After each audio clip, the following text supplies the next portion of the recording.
This is problem 2-19, it's on page 30. The truck is to be towed using 2 ropes. If the resultant force is to be 950 newtons, directed along the positive x-axis, determine the magnitudes of forces Fa and Fb acting on each rope and the angle theta of F sub b so that the magnitude of Fb is a minimum. Fa acts at 20 degrees from the x-axis as shown. So notice we don't know the magnitude of Fa or Fb, and we don't even know the direction of Fb. Let me sketch the truck from the top.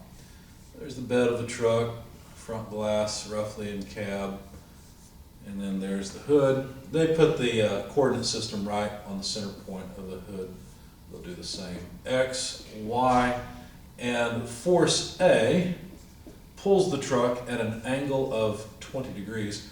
Force B, we don't know what angle to pull at, and we just want to minimize force B. But the total force, the resultant force, needs to be 950 in the I direction, and those are newtons. Okay, so it needs to pull straight that way. And we're supposed to minimize F sub B, and then find Fa, Fb, and the angle at which we pull with Fb. Well, let's start off with the fact that the resultant force is equal to Fa plus Fb. Now, we already know what that is. It's 950 in the I direction plus 0 in the J direction. And of course, these are newtons. Now, this is an important insight, because a vector equation is actually 2 equations for the price of 1. You see, there's an x and a y direction, at least in 2D, and 3D is 3 equations for the price of 1. Okay? So this is really important. Now, F sub A we can decompose into F sub A x I plus F sub A y j. So if we know the magnitude of F sub A, which we don't, but if we did, then we could break it out further and say, well, this is going to be the cosine of 20 degrees in the I direction plus the sine of 20 degrees in the J direction. Okay? Because this is the cosine side of the triangle FA, and the sine side is the vertical side that would go with y. And notice that FA has positive components in the x and y direction, so that's pretty easy. F sub B, on the other hand, we could write as the magnitude of F sub B times cosine of theta, because we don't know this angle yet, in the I direction minus sine of theta in the J direction, because look, we already know F sub B has a negative y component. I mean, it kind of has to, right? Otherwise the truck's going to have a component along the y direction, and we can't have that. So we better hope that FB has a negative component in the y direction. Now, like I said, you get 2 equations for the price of 1. In the x direction, know what we have. From here we have 950 equals Fa cosine 20 degrees plus Fb cosine theta. That doesn't seem like much. It's one equation with, let's see, 1, 2, 3 unknowns, but it's at least an equation. I'll call it equation 1. In the y direction, we're a bit more fortunate because we've got a 0 in the y direction, which is equal to Fa sine 20 degrees minus, pulling that minus sign out, Fb sine theta. Now, from this equation, I can rearrange to solve for Fa in terms of Fb. Maybe I'll go a little slower. Fa sine 20 degrees equals Fb sine theta. And so if I want Fa in terms of Fb, then all I got to do is divide by sine of 20 degrees. Okay.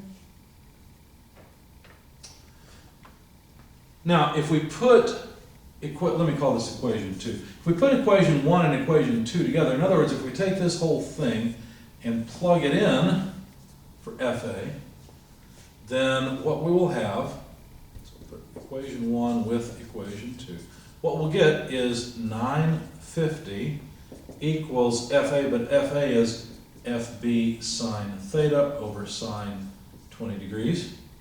In fact, let me do it this way. b sine theta over sine 20 degrees plus fb cosine theta.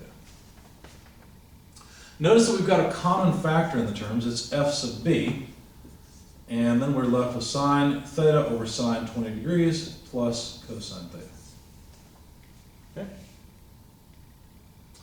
So, what do we notice? Well, we're trying to minimize FB, but FB, if we rearrange it, would be 950 divided by sine theta over sine 20 degrees plus cosine theta. So notice that in order to minimize FB, we've got to maximize this term. This thing in square brackets needs to be as big as possible. Now, obviously, theta is going to be between 0 and 90 degrees. So that's the range over which we're interested. One thing you could do is take a graphing calculator or Excel and graph this. Just graph it as a function of theta. So write theta from 0 to 90 degrees in a bunch of cells, and once you find a big one, keep honing in on that. Another way to do it is with calculus. And so let me show you how to either find a local maximum or minimum of this term. So let's see, I won't forget that we want FA, FB, and theta, and right now we're working on minimizing F sub B. So let's show you the calculus. So the term we want to minimize is sine theta over sine 20 degrees plus cosine theta. And what we're interested in is changing theta, right? Plug in different thetas to figure out what the maximum of this term is. So the way you do that in calculus is you take the derivative with respect to the variable that you're varying, okay, in order to maximize or minimize it, and that would be theta. Now, if you have had calculus, you would know that the derivative, well, sine of 20 degrees is just a constant. And since these are two terms, we just differentiate them independently. So what we're really interested in is the derivative of sine of theta and the derivative of cosine of theta. If you remember your calculus, the derivative of sine is minus cosine. The constant sine of 20 just comes along for the ride. The derivative of cosine is sine. Now, to find the maximum or minimum, you set this to 0. So I've got a triple equal sign here. In other words, defined as or set as. So you set this derivative to 0 and evaluate it. Well, if that's 0, then cosine theta over sine of 20 degrees equals sine theta. Now, I'm going to put this sine and cosine together by writing 1 over sine 20 degrees equals sine theta over cosine theta. The reason I do that is because sine over cosine is tangent of theta. So the tangent of the angle I'm interested in is 1 over sine of 20 degrees. So all I have to do to find the angle that is either maximum or minimum, notice I don't know yet if it's a maximum or minimum. We'll find out it's a maximum in a minute, but right now all we know is that this is either a local maximum or minimum. Well, theta then is the inverse tangent of 1 over sine of 20 degrees. When you plug that into your calculator, you find that this angle is 70 degrees. So we did a whole lot of work to find that 70 degrees is either a really big number or a really small number for this term. Now we need to find out which it is. The way you do that is you take the second derivative.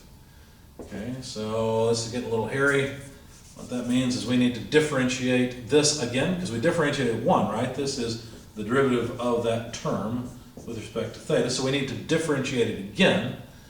So to do that, let's see. The derivative of cosine is sine, so we have minus sine theta over sine 20 degrees. And the derivative of sine is minus cosine, so there we go. Now notice that if you plug in 70 degrees, both sine and cosine will give you a positive number. In fact, let me go ahead and do this. So basically we are going to evaluate this at theta equal to 70 degrees. Why? Because to find out if you've got a local maximum or minimum, what you do is you evaluate the second derivative at the point that you found that's a maximum or a minimum, 70 degrees. And if it's a positive number, then you know it's a minimum. If it's less than 0, if it's if this turns out to be less than 0 or negative number, then you know you have found a local maximum. So this was the first derivative work, and I used it, of course, to get the second derivative. But if we evaluate this, then what do we find? Well, what we're doing is saying negative sine of 70 degrees over sine of 20 degrees minus cosine of 70 degrees. Well, it turns out if you plug this into your calculator, this is negative 2.92, which is less than 0. And so we have, sure enough, found a local maximum. So we've managed to maximize this term by plugging in theta equals 70 degrees. And like I said, you could graph just this term in brackets for theta from 0 to 90 degrees, and you'd find, sure enough, 70 is the top of the hill. So now we know how to minimize FB. We just plug in theta equal to 70 degrees. Okay, well that gives us an angle. That's one of the things we were trying to find. But now what we can do is plug in, let's see, 950 was in what, newtons? I've dropped my units. Sine 70 degrees over sine 20 degrees plus cosine 70 degrees. Plug all that in your calculator, you find that F sub B is about 324.92 newtons, which we will round off and say is 325 newtons. And then, in order to find FA, well, we can take our pick, right? We can either plug it into here, we can rearrange equation 1. Since we've already rearranged equation 2, I'll just use that. So equation 2 says that F sub A is F sub B, but we know that's 324.92 or so, multiplied by sine of, we've chosen 70 degrees over sine of 20 degrees. And of course these have units of newtons. So FA comes out to about 892.71 newtons.